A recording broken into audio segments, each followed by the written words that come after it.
Hello dear students, मैं हूं मिथिलेश कुमार और आप सभी लोगों का स्वागत करता हूं सेंट्रल फार्मेसी के ऑनलाइन लर्निंग प्लेटफॉर्म पर। कैसे हैं आप सभी लोग? आशा करता हूं अच्छे होंगे, स्वस्थ होंगे और मस्त होंगे। डेली मेडिसिन क्विज ग्रुप में आप सभी लोगों का वेलकम है। डे 14 का क्विज है। कल आपका मेडिसिन क्विज का लास्ट होगा डे 15, है ना। डे 15 का क्विज आज अपलोड हो चुका है, अब आप लोग दे दीजिए। उसके बाद 1 तारीख से गवर्नमेंट फार्मासिस्ट का क्विज स्टार्ट होगा, जिसमें आप सभी लोगों के कुछ अभी जो गवर्नमेंट फार्मासिस्ट रिलेटेड ही कुछ के क्वेश्चंस आपके प्रोवाइड किए जा रहे हैं। डेमो दिखाया जा रहा है कि हाँ भाई ऐसा क्वेश्चंस रहने वाला है नए सीरीज में, एकदम मेंशन रहेगा। मैं तो कहता हूँ कि टेस्ट में भी मैं क्वेश्चन का मेंशन करवा दूँ कि हाँ भाई ये क्वेश्चन कब आया है, ये क्वेश्चन कब आया है, किस समय अब आया है। टेस्ट में भी आप लोग बताओ। मैंने टेस्ट में शायद हटवा दिया ताकि आप लोग कंफ्यूज ना हो जाओ कि यही क्वेश्चन में भी है क्या, ये वाला बात क्वेश्चन में भी है क्या, है ना। क्योंकि मुझे ऐसा लगा कि बच्चे कंफ्यूज हो जाएंगे, क्योंकि क्वेश्चन टेस्ट अपलोड करने टाइम वहाँ पे 2 कलर का तो ऑप्शन देता नहीं है। तो मेरे ख्याल से करते हैं क्या, इसको भी रहने देते हैं। चलो नेक्स्ट टेस्ट से गवर्नमेंट फार्मासिस्ट के क्विज में भी मेंशन रहेगा कि HPSSB फार्मासिस्ट में पूछा गया क्वेश्चन है। देखो फार्माकोपिया से कितने क्वेश्चंस आते हैं। The second edition of Indian pharmacopoeia was published in. Literally मैं बता रहा हूँ, आप लोग क्विज देते रहना, अच्छे से पढ़ते रहो, साल भर 2 साल भर डेली क्विज करो एंड अच्छे से तैयारी वगैरह फर्स्ट ईयर सेकेंड ईयर का पूरा रिवीजन कर लो। एंड थोड़ा सा नॉन फार्मा सेक्शन की तैयारी भी करवा दूंगा। उदित फार्मा जॉब पर क्लासेस वगैरह सर प्लान कर रहे हैं स्टार्ट करने की। आप लोग की बहुत अच्छी तैयारी हो जाएगी, सेलेक्ट हो जाओगे, ठीक है। Second edition of Indian pharmacopoeia, तो पहला एडिशन तो 1955 में आया था, दूसरा 1966 में, दूसरा 1966 में, ठीक है। दूसरा 1966 में। चलो भाई, अब सारे के एक बच्चा पूछ रहा है HPSSB का फुल फॉर्म क्या है भाई। अब 2020 में पूछा गया था, मैं देख रहा हूँ HPSSB का क्वेश्चन बैंक मेरे पास है, तो वहाँ से मैंने क्वेश्चन उठा लिया। हिमाचल प्रदेश का कोई क्वेश्चन है। अब SSB का फुल फॉर्म क्या है मुझे उतना आइडिया नहीं है दोस्त, जो रियल है ना। बहुत सारे बॉडीज़ हैं, सबका थोड़ी ये फुल फॉर्म याद रख पाएंगे। चलो फर्स्ट क्या कहते हैं, बहुत सारे स्टेट फार्मेसी एग्जाम का भी मैं क्वेश्चंस लाया हूँ, है ना। समझ रहे बात को? यस। तो फर्स्ट एडिशन 1955 में आया था, सेकेंड एडिशन 1966 में आया था। ये वाला टेबल चार्ट आप लोग रट लीजिएगा, जितने भी एडिशन है, टोटल 10 एडिशन है, 10 एडिशन कब कब आए और 10 के चेयरमैन, बहुत जरूरी है आप लोगों के लिए, ठीक है। दूसरा क्वेश्चन है ESIC फार्मासिस्ट। ESIC से फार्मासिस्ट तो सेंट्रल गवर्नमेंट की फार्मासिस्ट जॉब होती है, सारे बच्चे एलिजिबल होते हैं। Which of the following is a type of oral doses form, इसमें से कौन सा ओरल डोजेस फॉर्म है बताओ भाई, है ना। ओरल डोजेस फॉर्म इसमें से कौन सा है। एरोसोल ओरल नहीं होता है भाई, स्प्रे टाइप का होता है, गैसियस होता है ये। नेबुलाइजर भी गैस इनहेलेशनल होता है, तो ये नहीं होगा। सबक्यूटेनियस एडमिनिस्ट्रेशन तो पेरेंट्रल होता है ना, इंजेक्शन जैसे इंसुलिन का लगाते हैं। तो आंसर क्या हो जाएगा sir, tablet. Yes, tablet is the oral, orally tablet को खाते हैं ना। यस, तो टैबलेट क्या है, ओरल डोजेज फॉर्म है, ओरल। 2 का डी। देखो भाई, aerosol inhalational doses form, nebuliser device for inhaled medicine, subcutaneous administration injection under the skin, tablet medicine taken by mouth oral route. अब सबक्यूटेनियस रूट से कौन सा इंजेक्शन लिया जाता है, तो इंसुलिन का इंजेक्शन। किस रूट, कितने डिग्री के एंगल पर, 45 डिग्री के एंगल पर लिया जाता है, याद रहना चाहिए आप लोगों को, ठीक है। अगला है भाई, विच of the following is an inhalational doses form, इसमें से कौन सा इनहेलेशनल डोजेज फॉर्म है भाई बताइए। विच of the following is an inhalational doses form, इसमें से कौन सा इनहेलेशनल डोजेज फॉर्म है। Aerosol, suppositories, capsule, tincture. जवाब दीजिए सारे बच्चे, इनहेलेशनल डोजेज फॉर्म कौन सा है। तो देखो भाई, इनहेलेशनल डोजेज फॉर्म को याद रखने का तरीका क्या होगा, तो एरोसोल गैसियस है, सपोजिट्रीज कहीं ना कहीं आपका सॉलिड डोजेज फॉर्म है, रेक्टल, रेक्टल रूट से लिया जाता है, कैप्सूल ओरल है, टिंक्चर तो इसमें से, एक सेकेंड रुक जाओ, कॉल आ रहा है बार बार। हाँ, तो विच of the following is an inhalational doses form, तो आंसर क्या आ जाएगा भाई। तो आंसर देखो यहाँ पर टिंक्चर भी नहीं होगा, कैप्सूल भी नहीं, एरोसोल हो जाएगा, क्योंकि ये इनहेलेशनल गैसियस है ना, तो गैसियस को इनहेल कराया जा सकता है, एरोसोल। नहीं नहीं, आंसर ए हो जाएगा, आंसर ए, ठीक है। देखो aerosol drug taken by inhalation, क्योंकि गैसियस है तो इनहेलेशन लिया जा सकता है, ठीक है। सपोजिटरीज को किस रूट से लिया जाता है सर, रेक्टम या वजाइना के द्वारा लिया जाता है। कैप्सूल्स को किस रूट से सर, ओरल डोज के द्वारा। टिंचर अल्कोहलिक लिक्विड प्रिपरेशन होते हैं, ये लिक्विड होते हैं। क्वेश्चन नंबर 4 है what is the relative amount of solvent for 1000 parts to 10,000 parts of solute. MP pharmacist में, मध्य प्रदेश के फार्मासिस्ट के एग्जाम में पूछा गया सवाल है। देखो एक टेबल याद करा रहा हूँ, कुछ पार्ट ऐसे हैं जो आपके डी फार्मा के सिलेबस में नहीं था लेकिन क्वेश्चन आता है, सुटिक्स का पार्ट है, यहाँ से आपको याद रखना पड़ेगा। क्वेश्चन शायद बच्चे नहीं कर पाएंगे लेकिन मैं आपको बता देता हूँ। What is the relative amount of solvent for 1000 to 10,000 solute. तो एक चार्ट दे रहा हूँ, उसके लिए आपको याद रखना है। देखो सबसे पहले टर्म होते हैं वेरी सोल्यूबल, फिर फ्रीली सोल्यूबल, फिर soluble, Sprüngli soluble, slightly soluble, very slightly soluble, क्या कहते हैं प्रैक्टिकली इनसोल्यूबल। तो देखो अगर लेस देन 1 है, अगर लेस देन 1 है क्या, पार्ट्स ऑफ सॉल्वेंट है ना, पार्ट्स ऑफ सॉल्वेंट की मैं बात कर रहा हूँ। तो पार्ट्स ऑफ सॉल्वेंट अगर लेस देन 1 है, आप कुछ नहीं याद रखना है, बस ये वाला याद रखना है। Parts of solvent required for 1 part of solute, less than 1 है तो वो वेरी सोल्यूबल होता है। 1 to 10 होता है तो वो फ्रीली सोल्यूबल है। 10 to 30 होता है तो वो सोल्यूबल होता है। 30 to 100 होता है तो वो स्प्रिंगली सोल्यूबल होता है। 100 to 1000 होता है तो स्लाइटली सोल्यूबल होता है। 1000 to 10,000 होता है तो वेरी स्लाइटली सोल्यूबल होता है। मोर देन 10,000 होता है तो इनसोल्यूबल होता है। यहाँ पे क्या बोल रहा है, relative amount of solvent for 1000 to 10,000, 1000 से 10,000 में क्या हो जाएगा sir, very slightly soluble, very slightly soluble. बहुत बार पूछा गया क्वेश्चन है। अब आप लोग जो भी एस्पिरेंट, सीरियस एस्पिरेंट हो, इसको आप रिवीजन करते रहना है ना, ये वाला पार्ट को आपने रिवीजन करते रहना है कि जो 10,000 से ज़्यादा होगा वो इनसोल्यूबल होगा, एंड 1 से कम होगा वो फ्रीली सोल्यूबल होगा। 1 से 10 के बीच में तो फ्रीली सोल्यूबल कह सकते हो, वेरी सोल्यूबल, फिर फ्रीली सोल्यूबल, फिर ये सोल्यूबल, इस तरीके से आपका चलता है, ठीक है। क्वेश्चन नंबर 5 है, मध्य प्रदेश फार्मासिस्ट में पूछा गया था भाई 2023 फेज 2 में। बताओ भाई हाइड्रो अल्कोहलिक प्रिपरेशन है, नॉन अल्कोहलिक है, अल्कोहलिक प्रिपरेशन है या एक्वस प्रिपरेशन है। एलिक्सर, तो एलिक्सर के बारे में हमने बताया है कि इसमें एकदम अल्कोहल रहेगा ही रहेगा। तो क्या अल्कोहलिक प्रिपरेशन मार दोगे, नहीं, हाइड्रो अल्कोहलिक, वाटर भी होते हैं और अल्कोहल भी होता है। यस, यह एक हाइड्रो अल्कोहलिक प्रिपरेशन होता है, हाइड्रो अल्कोहलिक प्रिपरेशन होता है एलिक्सर्स, ठीक है।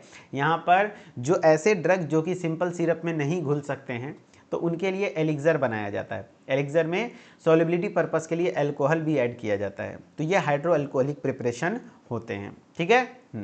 तो एलिक्सर्स आर क्लियर होते हैं। Sweetened hydro alcoholic liquid preparation होते हैं जो कि ओरल एडमिनिस्ट्रेशन के लिए यूज होता है, यानी दवा को आप ओरली ले सकते हैं, ठीक है।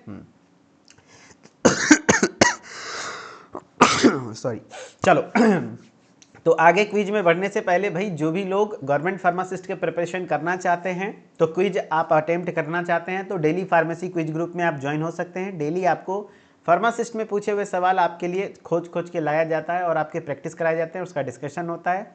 अभी फिलहाल ऑफर भी चल रहा है, तो 299 की जगह मात्र 199 कोर्स का प्राइस आपको लग रहा है, जो कि आपका कह सकते हो ना कि मात्र कह सकते हो लिटरली की कहते हैं, ये आपके लिए बहुत बेनिफिशियल है। इतने कम प्राइस में 1 साल तक आप क्विज दे पाएंगे। डेली फार्मेसी क्विज होगा, डिस्कशन होगा, ई बुक PDF नोट्स होगा, प्री रिकॉर्डेड लेक्चर्स होंगे। डी फार्मा बोर्ड एग्जाम्स के लिए हेल्पफुल है। Railway, AIIMS, DSSS, ISRO, NHM, sepoy, state और सेंट्रल गवर्नमेंट फार्मासिस्ट के लिए हेल्पफुल रहेगा। इसके लिए क्या करना है, प्ले स्टोर पे जाना है, सेंट्रल फार्मेसी ऐप को डाउनलोड करना है, ऐप को इंस्टॉल करना है, मोबाइल नंबर, नाम, ईमेल ID डाल के लॉगिन करना है, एंड स्टोर वाले सेक्शन में जाना है, and daily medicine quiz group अभी आपका डेली फार्मेसी क्विज ग्रुप में चेंज हो चुका है, तो आप इसको ज्वाइन कर लीजिएगा, ठीक है। बाकी आपको कोई भी दिक्कत होगा तो इस नंबर पर कॉल कर लीजिएगा। सुबह 8 से शाम के 6 बजे तक हमारी टेक्निकल टीम आपको कंप्लीटली हेल्प करेगी। Okay, thank you. हाँ, खास बात है कि जो मैंने बताया कि 299 रुपये का कोर्स है वो मात्र 199 मिलेगा। कैसे, तो ये फार्मासिस्ट कूपन कोड है, इसको जरूर अप्लाई कीजिएगा, तो ये 299 मात्र 199 में दिखेगा, ठीक है। चलिए भैया, simple syrup IP contains sugar, question number 6 है, इसका जवाब दीजिए। राजस्थान फार्मासिस्ट में पूछा गया है, simple syrup IP contains sugar, बताइए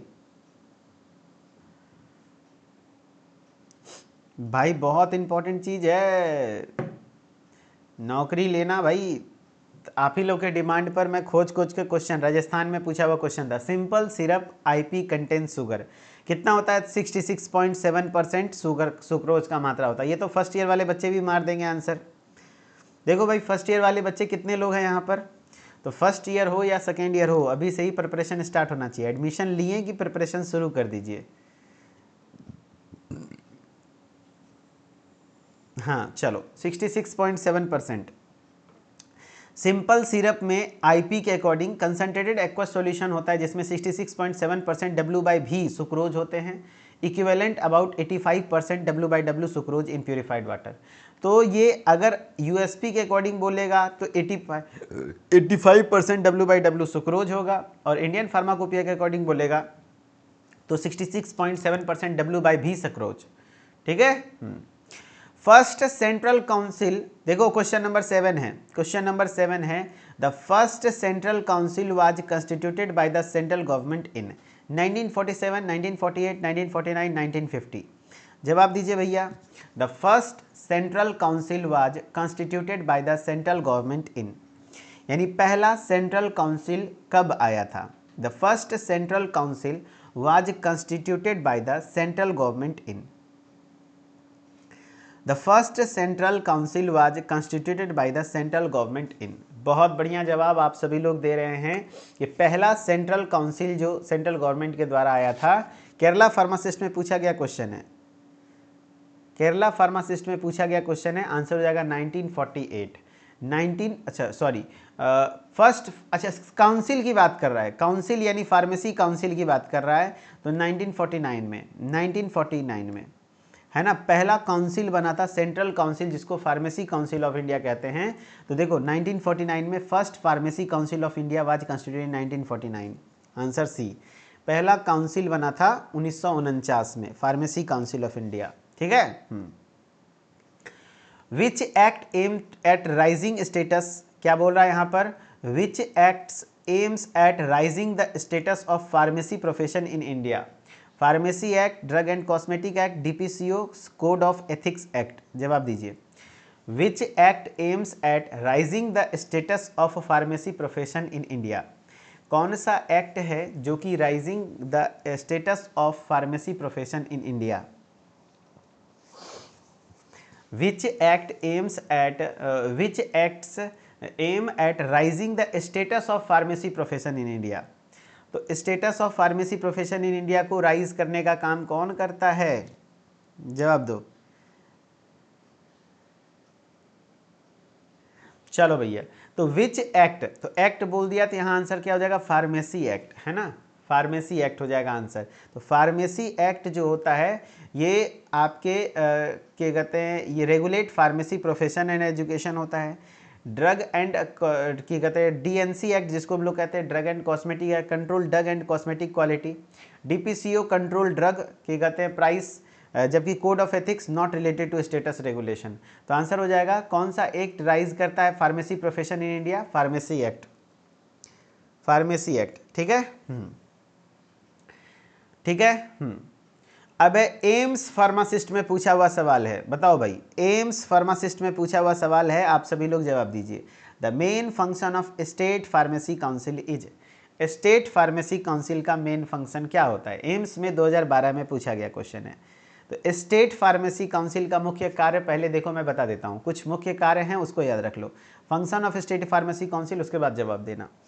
to regulate the practice of pharmacy in the state, यानी स्टेट में फार्मेसी प्रैक्टिस को रेगुलेट करना। To prepare and maintain the register of pharmacist, pharmacy के रजिस्टर को मेंटेन करना। टू रजिस्टर क्वालिफाइड फार्मासिस्ट, जो भी क्वालिफाइड फार्मासिस्ट है उनको रजिस्टर्ड करना। To remove name of disqualified pharmacist from the register, जो डिसक्वालिफाइड फार्मासिस्ट हैं उसको रजिस्टर से बाहर निकालना।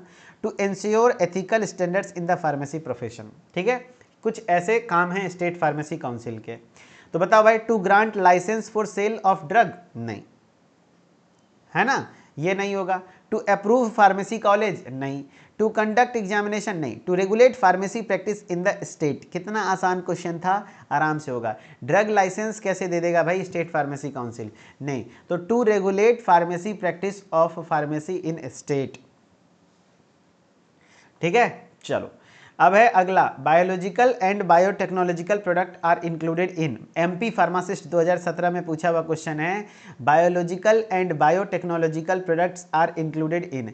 बताओ भाई, schedule B, schedule C, schedule X, schedule C and C1। जवाब दीजिए आप सभी लोग, कौन सा है कौन सा शेड्यूल है जिसमें बायोलॉजिकल और बायोटेक्नोलॉजिकल प्रोडक्ट को इंक्लूड किया गया है? तो बायोलॉजिकल और बायो, हाँ, गवर्नमेंट फार्मासिस्ट में सारा पेपर MCQ आता है। बायोलॉजिकल और बायोटेक्नोलॉजिकल प्रोडक्ट्स में जो होते हैं वो बायोलॉजिकल प्रोडक्ट, पेरेंट्रल प्रोडक्ट बोल दे तो schedule C and schedule C1। Biological और बायोटेक्नोलॉजिकल शेड्यूल C1। शेड्यूल्स याद है आप लोगों को? फर्स्ट ईयर वाले बच्चे, आपको मैं बता दूं, जो आगे सेकेंड ईयर में आप पढ़ेंगे शेड्यूल के बारे में, वेरी इंपॉर्टेंट है। हर कोई भी गवर्नमेंट फार्मासिस्ट का प्रिपरेशन हो वहाँ से आएगा। जो भी आपके कॉमन ड्रग के शेड्यूल्स हैं, जैसे ड्रग एंड कॉस्मेटिक एक्ट 1940 के तहत, वो आपके सारे शेड्यूल दिए हुए हैं, शेड्यूल ए से एक्स तक। जैसे मैं आपको एक बार रिवाइज करा देता हूँ। शेड्यूल ए में प्रिस्क्रिप्शन फॉर्म होता है एंड फीस होती है। शेड्यूल बी में fees for testing and analysis होता है।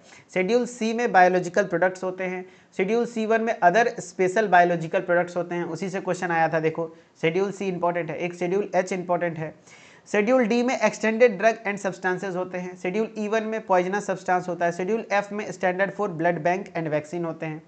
शेड्यूल जी में drug to be taken under medical supervision होता है। शेड्यूल एच में प्रिस्क्रिप्शन ड्रग होता है, वेरी इंपॉर्टेंट होता है। शेड्यूल H1 में सर्टेन एंटीबायोटिक्स जैसे एंटी-TB वगैरह ड्रग वगैरह होते हैं। शेड्यूल जे में disease for which claim are prohibited, है ना, तो क्या कहते हैं, क्योर क्लेम्स आर प्रोहिबिटेड। तो काफ़ी सारे शेड्यूल्स हैं, इनको आपको, जैसे शेड्यूल M भी इंपॉर्टेंट है। तो गुड मैन्युफैक्चरिंग प्रैक्टिसेस, इसको एक बार पढ़िएगा, स्पेशली शेड्यूल्स के ऊपर आपको कमांड बना लेना चाहिए एकदम से जी। शेड्यूल के ऊपर कमांड बना लेना चाहिए, क्योंकि यहाँ से आपका क्वेश्चन बहुत ज़्यादा पूछा जाता है, काफ़ी ज़्यादा पूछा जाता है जी क्वेश्चन। चलो भाई, क्वेश्चन नंबर 11 है, who discovered penicillin. Railway pharmacist में पूछा हुआ सवाल है, बताओ भाई, रेलवे में पूछा हुआ सवाल है, who discovered penicillin. RRB pharmacist 2019 का सवाल है। Robert Koch, Alexander Fleming, Watson and Crick, Edward Jenner. जवाब दीजिए, इसका जवाब दीजिए, हु डिस्कवर्ड पेनिसिलिन, किसने पेनिसिलिन डिस्कवर किया? तो अलेक्जेंडर फ्लेमिंग ने, अलेक्जेंडर फ्लेमिंग ने, अलेक्जेंडर फ्लेमिंग ने, ठीक है, अलेक्जेंडर फ्लेमिंग ने पेनिसिलिन का डिस्कवर किया। हाँ मैम, अभी क्लास ले रहे हैं, ठीक है मैम। चलिए, source of aspirin is, MP pharmacist 2020, बताओ क्या प्लांट बेस्ड ड्रग है ये? नहीं। मिनरल? नहीं। एनिमल? नहीं। सिंथेटिक होता है भाई, एसिटाइल सैलिसिलिक एसिड इसका केमिकल नेम है, लैब में बनाया गया है एस्पिरिन। MP फार्मासिस्ट में पूछा गया क्वेश्चन है। अच्छा, कितने लोग वेल सेटिस्फाइड हो, एक बार कमेंट में हार्ट बनाना कि हाँ सर ऐसे फार्मासिस्ट के क्वेश्चंस मुझे चाहिए थे, मुझे इससे सुकून मिल रही है, मैं ऐसे टेस्ट देने के लिए प्रिपेयर्ड हूँ। क्योंकि आपका जो 1 तारीख से गवर्नमेंट फार्मासिस्ट सीरीज स्टार्ट होने वाला है, उसमें यही चीज़ मैं करवाऊंगा। और आप यकीन नहीं मानोगे, साल भर अगर आप वाकई डेली क्विज देख लिए, डेली क्विज दे लिए, क्विज देना नहीं भूलना है, अटेम्प्ट करना नहीं भूलना है, और जितना सही हो कोई बात नहीं, उसके बाद फिर टेस्ट का डिस्कशन नहीं देख लिए, तब तक आपको 3 काम करना है। सबसे पहले क्विज देना है, दूसरा डिस्कशन देखना है, उसके बाद PDF पढ़ना है, बस। आप करते रहो, नॉलेज में इजाफा होता रहेगा आपका। कभी भी कोई फॉर्म वगैरह आएगा, उसकी स्पेशल तैयारी करवा देंगे। जैसे मान लो RRB का वैकेंसी आया, 2-3 महीना एकदम दबा के पढ़ा देंगे, तब तक इधर रिवीजन में रहेगा, कुछ चीज़ें भूलोगे नहीं, सिलेक्शन का चांस बढ़ जाएगा। वेरी गुड, बहुत बढ़िया। अच्छा, फर्स्ट ईयर वाले कितने बच्चे हैं इसमें बताना भाई। फर्स्ट ईयर वाले को भी अगर कुछ ऐसा लग रहा है कि हमारे लिए नहीं भाई, आपके लिए भी है, नौकरी लेनी है ना। हाँ, drugs obtained from animal source, बताओ इसमें से कौन सा ड्रग्स है जो एनिमल सोर्स से प्राप्त हो रहा है? एनिमल सोर्स से प्राप्त हो रहा है, बताओ। क्या कहते हैं, डाइकोन्यूमेरॉल, हेपेरिन, इंसुलिन ह्यूमन, या फिर कोकेन। तो बताओ भाई, इसमें से कौन सा एनिमल सोर्स से प्राप्त हो रहा है? तो इंसुलिन ह्यूमन भाई लिखा हुआ है, इंसुलिन ह्यूमन, जो कि आपका हमें क्या कहते हैं, एनिमल सोर्स से प्राप्त होता है, एनिमल सोर्स से प्राप्त होता है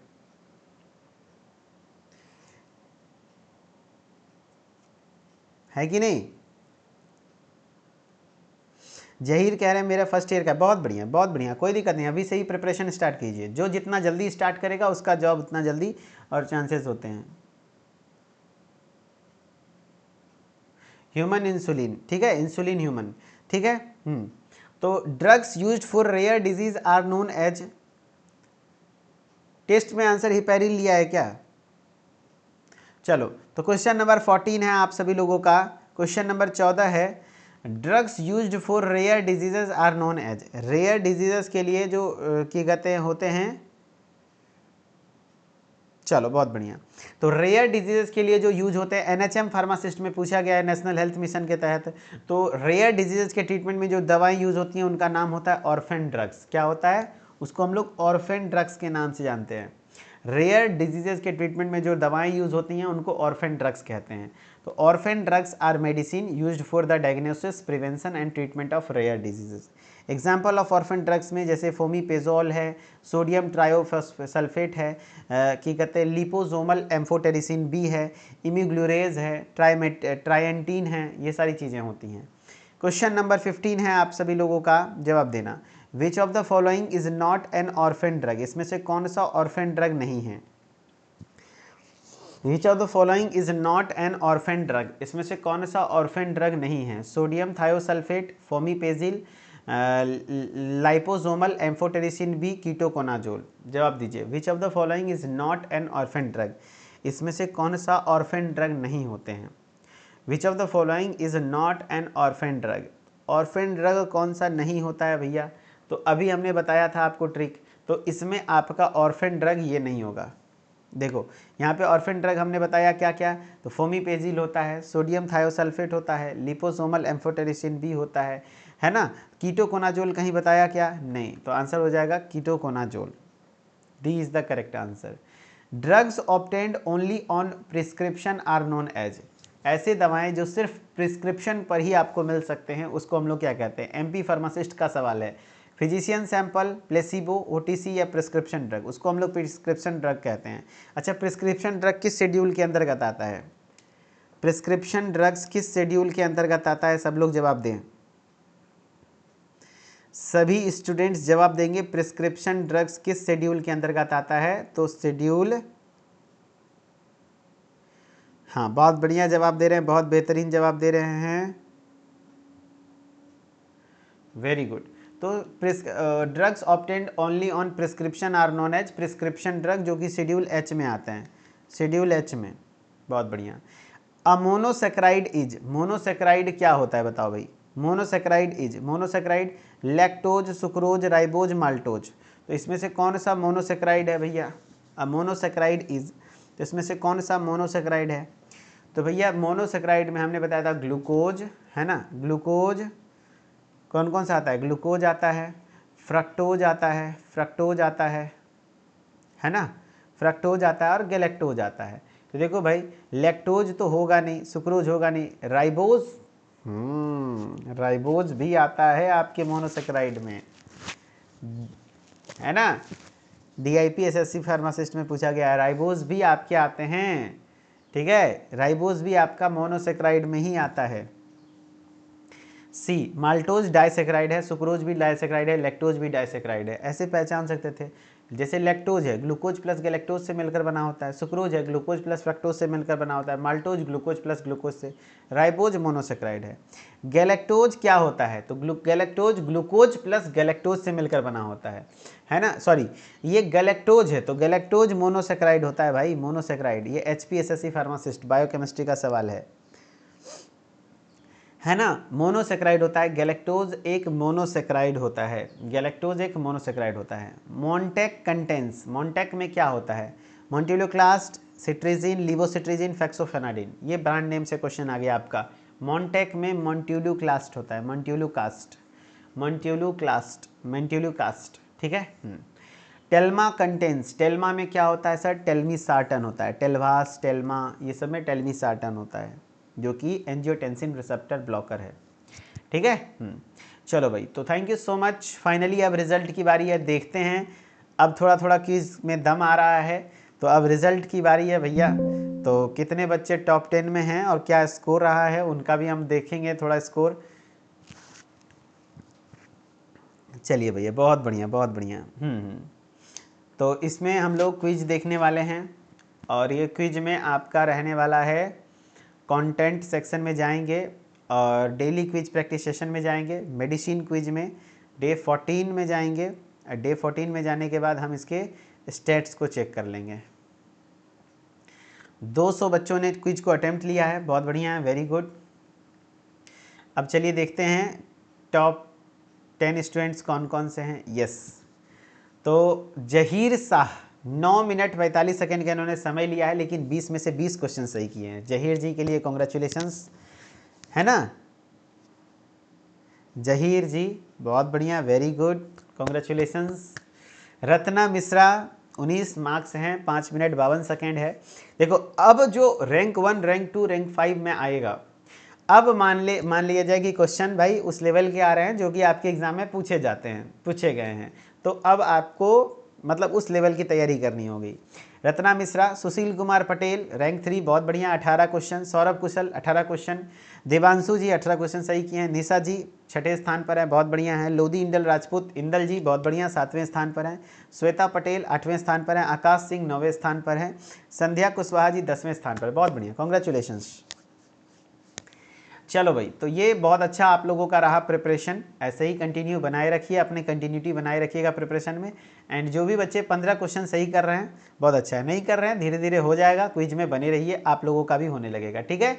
okay, thank you so much, बहुत बहुत शुक्रिया, धन्यवाद। एंड मिथिलेश सर ऑफिशियल से जुड़े रहिए, हर एक अपडेट पाते रहिए। एंड जो भी लोग सेंट्रल फार्मेसी ऐप पर क्विज में जुड़ना चाहते हैं, फटाफट से क्विज में जरूर जुड़िए, ठीक है। Okay, thank you so much, bye bye, take care.